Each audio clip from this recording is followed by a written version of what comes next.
부동산 세금을 팔고 나면 끝이다. 이 영상 끝까지 시청하시면 적어도 여러분들은 집 팔고 세금 때문에 후회할 일은 없으실 것 같습니다.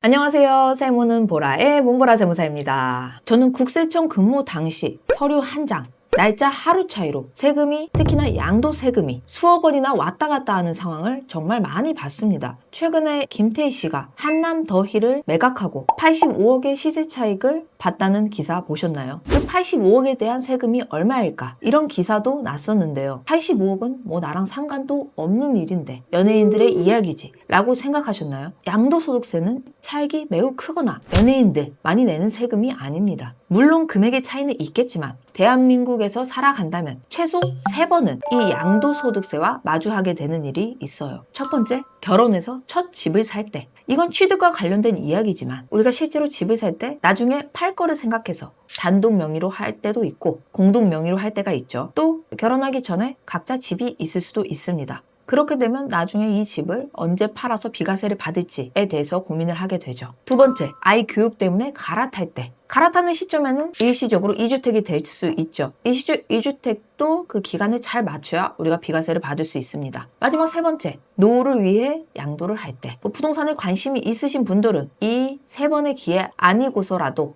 집을 사고 파는 일이 더 많으실 겁니다. 이때 우리는 생각해 보셔야 돼요. 부동산이라는 것은 팔고 나면 끝이다. 팔고 나서 세금을 계산했는데 내 생각보다 훨씬 많더라도 매도 취소를 할 수가 없어요. 끝인 거예요. 그래서 오늘 저는 김태희 씨의 사례를 통해서 여러분들의 매도 시점의 상황에 따라서 양도세금이 어떻게 바뀌는지, 왜 사전에 양도소득세에 대해서 고민하고 상담을 받아봐야 되는지, 이 중요성에 대해서 말씀을 드려보려고 해요. 이 영상 끝까지 시청하시면 적어도 여러분들은 집 팔고 세금 때문에 후회할 일은 없으실 것 같습니다. 미리 계획하는 사람만이 소중한 자산을 지킬 수 있거든요.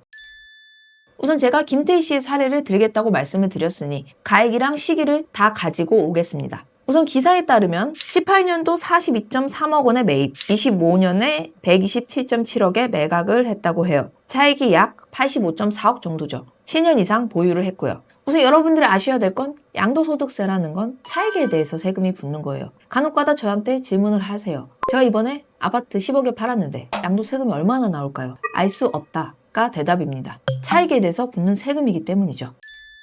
첫 번째 시나리오, 김태희 씨가 1세대 1주택자로 가정을 해봅니다. 1세대 1주택만 가지고 있다면 비과세라고들 생각을 하시죠. 비과세가 맞아요. 단 12억 초과분에 대해서는 과세가 됩니다. 12억 아래이신 분들은 전체 비과세가 되고요. 대부분의 서울 주요 지역은 12억이 초과가 되기 때문에 조금이라도 세금이 나오게 되어 있어요. 하지만 1세대 1주택도 단순하지가 않습니다. 내가 취득할 때 조정 대상 지역이라면 2년 이상 거주를 해야 돼요. 한남 더힐 취득 시점이 용산구에 있었으니 당연히 조정 대상 지역이고 2년 이상 거주를 했어야 비과세 혜택을 받으실 수 있습니다. 요새 서울 집값 너무 비싸죠. 비과세라고 해도 12억까지만 비과세이기 때문에 그 넘는 금액에 대해서는 과세가 돼요. 그렇기 때문에 보유랑 거주를 얼마나 했느냐에 따라도 세금 차이가 아주 커요. 제가 1세대 1주택일 경우에 3가지 경우를 비교해서 말씀을 드려볼게요. 첫 번째는 거주를 아예 안 한 경우, 두 번째는 딱 2년 이상만 거주를 한 경우, 비과세 요건을 충족을 한 거죠.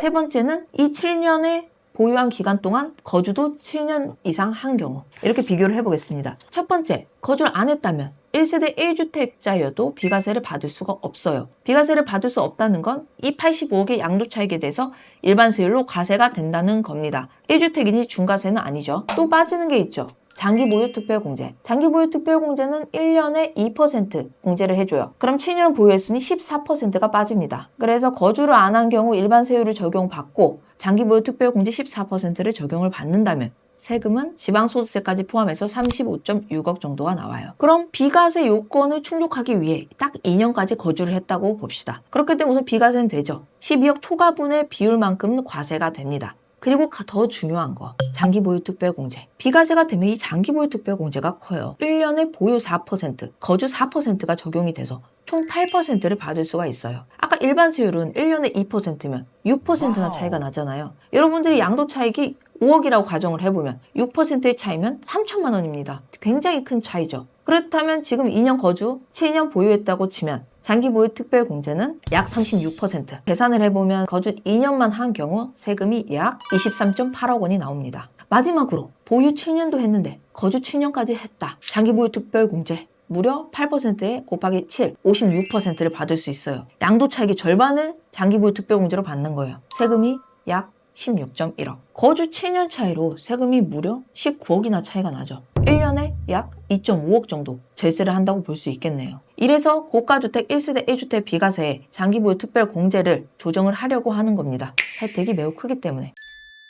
자, 두 번째 시나리오. 김태희 씨가 1세대 1주택자가 아니고 다주택자라고 가정을 해볼게요. 톱스타이니 부동산이 많을 확률이 높죠. 김태희 씨가 설령 1주택만 가지고 있다고 하더라도 이 씨가 주택이 있다면 다주택자입니다. 양도소득세는 세대의 개념이에요. 같이 살고 있는, 생계를 같이 하는 가족의 주택수를 합산해서 내가 1주택자인지 다주택자인지 따집니다. 다만 자녀 같은 경우는 나중에 성인이 돼서 독립세대로 나온다면은 그건 별도의 세대로 봅니다. 중과세율의 포인트는 양도 시점이에요. 양도 시점의 조정 대상 지역이면 중과세율을 맞습니다. 용산은 조정 대상 지역이지만 우리 현재 26년 5월 9일 전까지는 중과를 유예를 해주고 있죠. 그렇기 때문에 5월 9일 전에 이 물건은 실제 일반 세율을 적용을 받습니다. 김태희 씨도 중과 부활을 예상하고 지금 팔지 않았을까?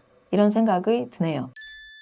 26년 5월 9일 이후에 팔았다고 가정을 해볼게요. 사실 중과라는 것 82.5%의 세율도 무섭지만 장기보유 특별 공제가 안 된다는 게 더 무섭습니다. 우리 아까 시나리오에서 장기보유 특별 공제 56%까지 해주는 거 봤죠? 세금을 줄이는 거의 핵심은 장기보유 특별 공제예요. 이렇게 중과를 적용을 했을 때 세금이 무려 70억이에요. 6개월 차이로 세금 35억이 바로 증발을 해버리죠. 마지막 시나리오. 이 한남 더일이 김태희 씨 단독 명의가 아니고 B 씨와 공동 명의였다면 세금은 또 어떤 식으로 차이가 날까? 1세대 1주택자이고요. 양도소득세는 인별과세예요. 다주택자인지 1주택자인지 판단할 때는 세대를 묶어서 계산을 하지만 세금 계산은 인별로 하게 되어 있어요. 소득세법이 누진세율이라는 걸 생각하면 한 사람의 소득으로 잡히는 것보다 나눠서 소득이 잡히는 게 훨씬 유리하겠죠. 그럼 한남 더일이 공동명의일 때를 가정해서 세금을 계산해 볼까요? 우선 매매 차익이 원체 크기 때문에 세율 차이는 안 납니다. 85.4억을 42.7억 나눠도 소득세 최고 세율인 지방소득세까지 포함해서 49.5%를 적용을 받게 되어 있어요.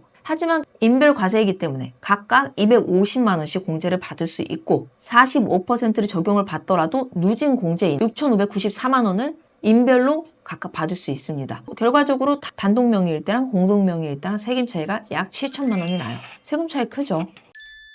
자, 오늘 배우 김태희 씨의 사례로 본 양도소득세 시나리오 어떠셨나요? 금액이 너무 커서 감도 안 오시나요? 하지만 가액체만 있을 뿐 여러분들도 맞닥뜨릴 수 있는 세금이라는 거 앞에서 말씀드렸죠. 집 한 채뿐인 분들도 2년을 거주했냐 안 했느냐에 따라 세금 몇 억이 왔다 갔다 할 수 있고 다주택자 분들도 하루 차이로 세금이 몇십억 왔다 갔다 할 수 있는 상황 올 수 있습니다. 말씀드린 것처럼 양도소득세는 단순히 번 돈에 대해 붙는 세금이 아니라 여러분들이 매도 시점에 어떤 상황에 있느냐에 따라 달라질 수 있는 세금일 수 있어요. 취득 시점도 포함이고요. 제가 오늘 영상을 통해서 강조드리고 싶은 건 이거예요. 부동산 세금을 팔고 나면 끝이다. 계약서에 도장 찍고 잔금 받고 이제 세금 신고하려고 세무사 찾아갔는데 세금 계산하고 놀라셔도 돌이킬 수가 없다. 이사 계획이나 매도 계획이 있으시면 무조건 사전에 꼭 알아보시고 상담 받으시고요. 세금은 아는 만큼 지킬 수 있다는 거